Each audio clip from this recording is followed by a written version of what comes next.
All right, well, welcome to the Old Time Radio Superman Show. This is your host, Adam Graham, coming to you from Boise, Idaho. I encourage you to check out the Laser and Sword magazine store at lulu.com/lasersword. But now we have got a brand new series, The Black Pearl of Osiris, and we're going to go ahead and get into it. So, without any further ado or explanation, welcome to the Black Pearl of Osiris, Part 1.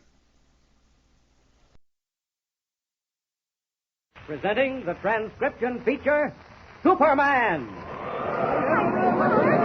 Up in the sky! Look! It's a bird! It's a plane! It's Superman!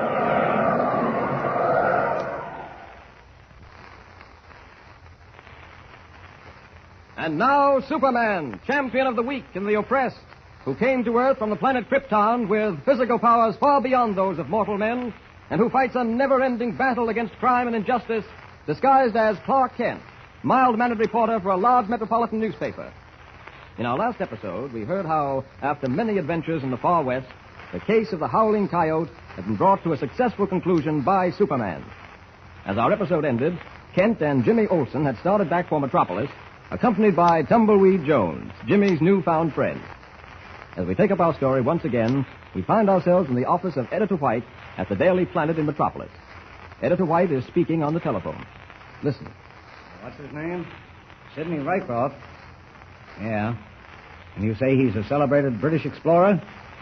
I see. Well, we'll look into it right away. There ought to be a feature story in this. Well, thanks very much for the tip. Right. Goodbye. Yes, Mr. White? Get in touch with Lois Lane immediately. You'll find her at the annual dinner for the Ladies' Historical Society. I got something important for her to work on. Very well, Mr. White. Oh, by the way, sir, there's someone here to see you. Who? He asked me to withhold his name, Mr. White. What? But he said you'd be very happy to see him.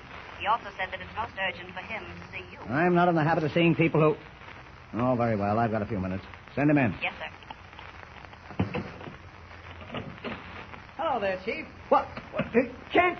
Clark. Kent and Jimmy. Hello, well, Mr. White. well. Glad to see us, Chief. I certainly am. I've got a job for you that's got to be covered right away. Wait a minute. Hold on here. We just got back in town. We've been away for a long time, remember? I'm not unaware of that, Kent.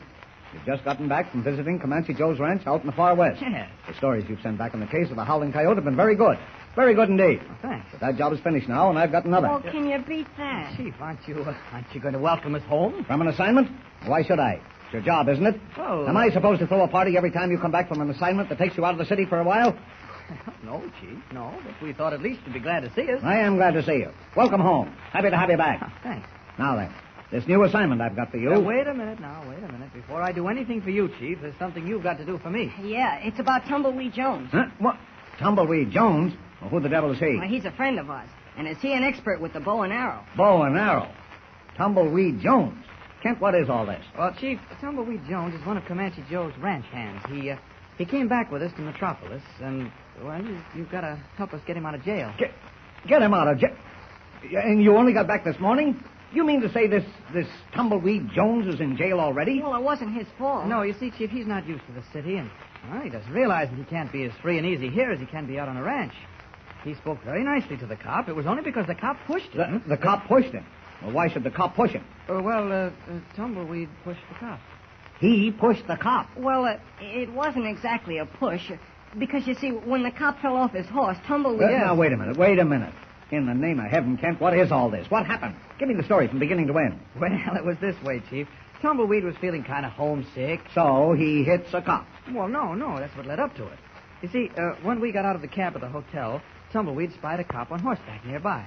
Well, he hadn't seen a horse in such a long time that he simply had to go up to the cop and talk to him. Well? Well, they talked for a few minutes, and then Tumbleweed said that he thought the cop was holding his reins too tightly. Said the horse would get a tough mouth because of holding the reins so tightly. And the cop said he knew how to ride a horse and for Tumbleweed to mind his own business. Good for the cop. Yes.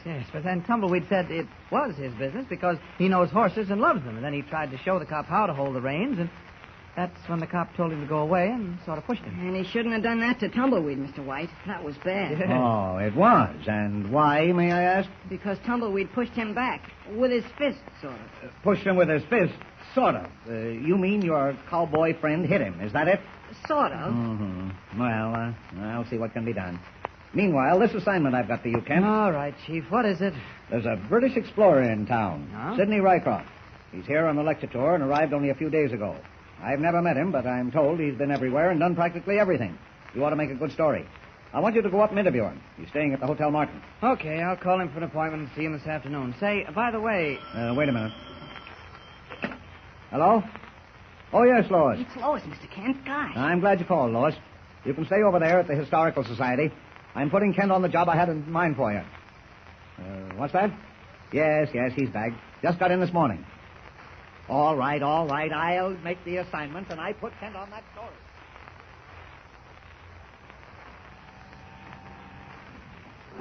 A4, please. Let's see. The man at the desk said room 814. 814 to your left, sir. Oh, thank you. Gee, this is exciting, Mr. Kent. I've never met an explorer before. Well, it is exciting, isn't it? Let's see. 810, 812, 814. Well, I'll be... Holy mackerel, Mr. Kent. What is that sticking in the door? It's a dagger, Jimmy. Very strange-looking dagger stuck right in the center of the door. What's it mean? Have any idea? I've got a feeling we'll soon find out. First, we'll pull that dagger out of the door. There. Now, we'll ring the bell and wait for Mr. Rycroft to open the door. It's the queerest thing I've ever seen. Dagger stuck into a hotel room door. Well, maybe there's a story here somewhere, Jimmy. Keep your eyes and ears open. Don't worry, I will. I want to get to be as good a reporter as you are, Mr. Kent.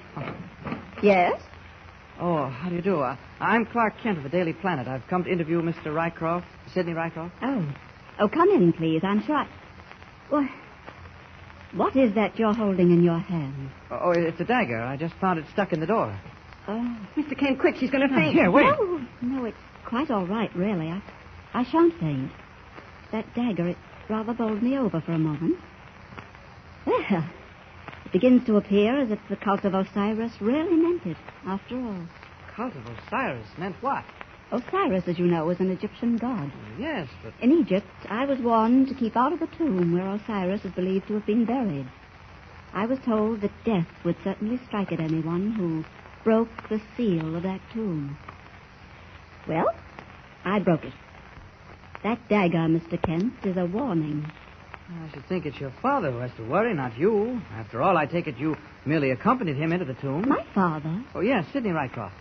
Oh, I'm afraid you misunderstand, Mr. Kent. I'm Sidney Rycroft. Holy mackerel, a girl. Oh, Jimmy, I beg your pardon, Miss Rycroft. It never occurred to me that the name Sidney... It's quite a common name for a girl in England, Mr. Kent. Yes, of course it is. Well, Miss Rycroft, about that dagger... Oh, I've been through much the same sort of thing before, Mr. Kent, and I flatter myself that I'm rather capable of taking care of myself very well. Look here, Mr. Kent, I should like very much to give you an interview, but I'm pressed for time at the moment. But, Miss Rycroft, Well, I tell you what.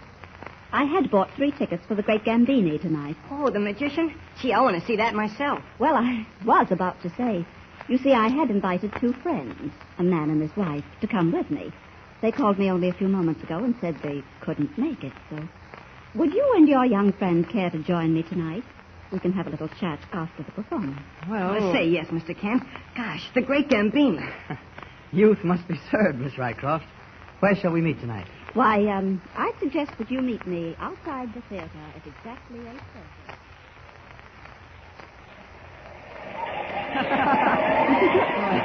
Gosh, wasn't that funny, Miss Rycroft? It certainly was, Jimmy. The Great Gambini is not only an amazing magician, he's quite a comedian, too.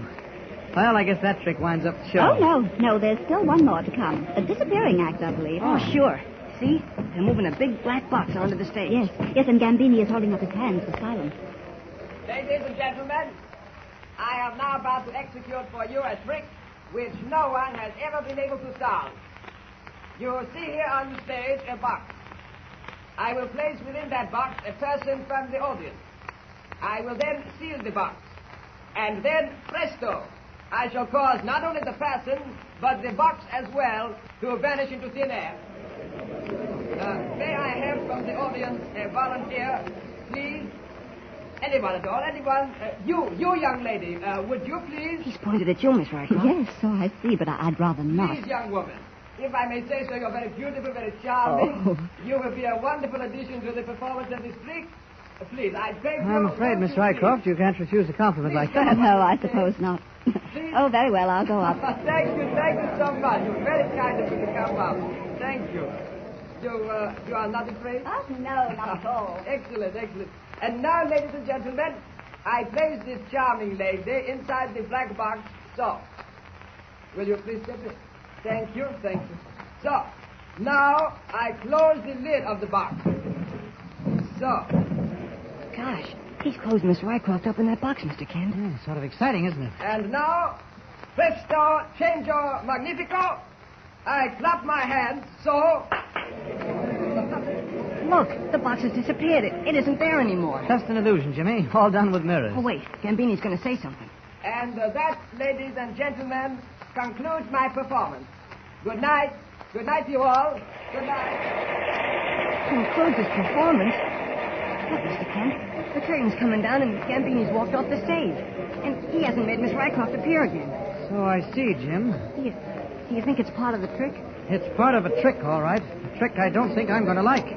Come on. Where are we going? We're going backstage to see Gambini. And I've got a feeling the quicker we get back there, the better. Has something really happened to Miss Rycroft, the British explorer? Was the Egyptian dagger a warning of death?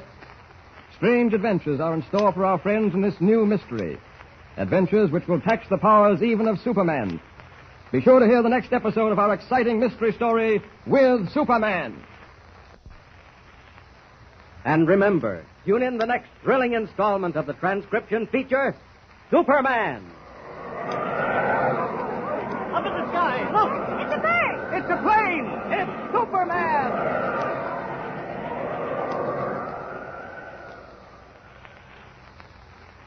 Superman is a copyrighted feature appearing in Action Comics magazine. Welcome back.